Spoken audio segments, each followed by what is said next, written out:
冇走。小心做什麼啊？上下班先啦。我上下班先啦。唔使唔得嘅，加班啊！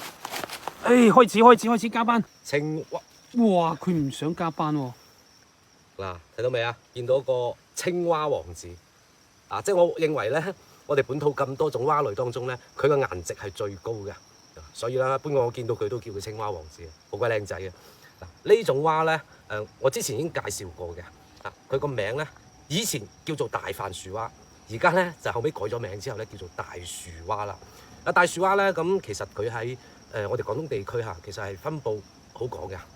只要喺嗰啲比較山區嘅農村地方啊，或者山區地方咧，都好容易見得到佢。但係喂，呢度，冇力啦佢。再嚟。OK， 頭先講到邊度？頭先講到好靚仔嘅。哦，就你講緊我啫係嘛？OK， 嗱，我都話佢唔認你靚仔，所以走噶啦。但係啲朋友見到以為我虐待你添嘛？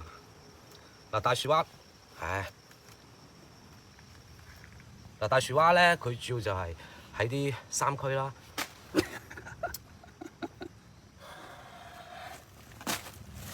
咧，我繼續講啦，你咁唔聽話。嗱，大樹蛙咧，其實喺啲山區地方咧，係比較容易見得到啦。而且好多朋友即係住喺山區嘅朋友都會見過嘅。成身係綠色，但係而家咧，佢因為受驚之後咧，佢身上會比較暗啲。如果未受驚之前咧，佢係翠綠色嘅，好靚。大樹蛙咧，佢主要就生活喺嗰啲樹林啦，同埋靠溪流邊啦嗰啲樹上面。咁咧，佢個食物啊，通常都係以各種嘅昆蟲啦，同埋軟體動物為食啦不過見到佢嘅時候咧，係極少落地除咗係有時候繁殖期啦，或者係偶然之間落地之外咧。一般情況下，我哋見到都會喺樹上面嘅，有時甚至爬到好高嘅。咁佢嘅咩感覺㗎？黐粒粒，要唔要試下啦？鏡頭都黐粒粒啊！咦，冇扮到咁慘啦，好似我虐待你咁好溫柔咁啊，只係你黐粒粒。佢係加錢啊！咁而家長隻嗰啲蟲仔俾你食，你都唔食啦，咁鬼凍嘅天啊！大樹蛙咧，其實咧佢喺廣東出現嘅時間咧，叫就係春季到秋季，冬季咧係極少可以見到。咁係呢幾日咧，啱好係回南天啦。咁回南天就天氣比較熱，偶爾會見到有出嚟嘅。就係呢個咧，唔知佢算好彩定係唔好彩啊？俾我見到係嘛？點解回南天會出嚟嘅？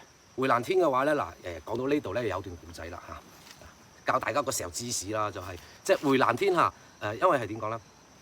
室外即係到咗冬天室外嘅氣温會高，咁到咗佢嘅洞入邊咧，佢嘅氣温係好低嘅。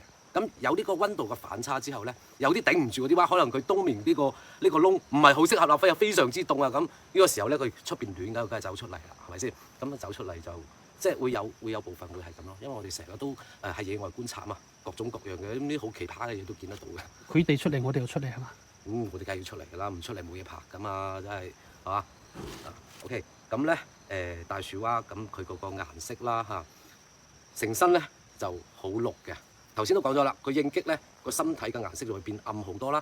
咁如果唔應激嘅時候係好翠綠、好靚仔。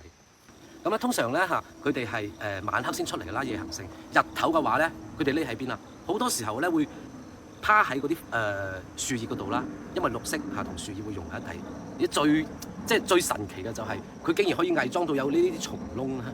咁佢通常咁趴喺個樹葉，大家都係綠色嘅情況，仲有蟲窿嘅情況下，咁你話啦，咁嘅偽裝我都信啦，係嘛？冇話佢嘅天敵非常神奇㗎啦，一種生物啦。咁嘅話咧，每年到咗驚蟄前後咧，會有一場好壯觀嘅盛宴，就係大樹蛙集體交配繁殖嘅時候啦。我之前未拍過啦，今年咧到咗3月份打後，我一定要拍一次俾大家睇下。個非常震撼嘅畫面就係即係幾百隻嗰啲大樹蛙，全部喺一個嗰啲枝頭嗰度大家抱住喺度，然之後會產到好多啲白色嘅卵泡出嚟。即係集體交配啊！集體交配幾百隻。集體點交配啊？亂嚟咯，係嘛？一堆喺度亂嚟咁咧就到嗰個時候咧，我哋會喺啲山區嘅地方會睇到啲樹枝上邊好多一個白色好似棉花咁嘅泡，其實就係呢啲大樹蛙嘅卵泡啦。今年再拍佢。其實咧，大樹蛙佢可以喺啲樹林之間穿梭行走自如飛檐走壁咧，係因為有奧妙嘅，係佢個每個手掌之間咧指尖咧，你睇特別大嘅係咪？其實係有吸盤㗎。係啊。佢每個指尖上面都有吸盤嘅，呢啲吸盤咧可以吸附能力好強㗎啦。我依家試下啦，等佢吸附喺我手度，你睇下，喂，冇放手啦。佢唔肯喎，哇！試下啦，咦，你睇下，哎，睇到未啊？睇到未啊？睇到未啊？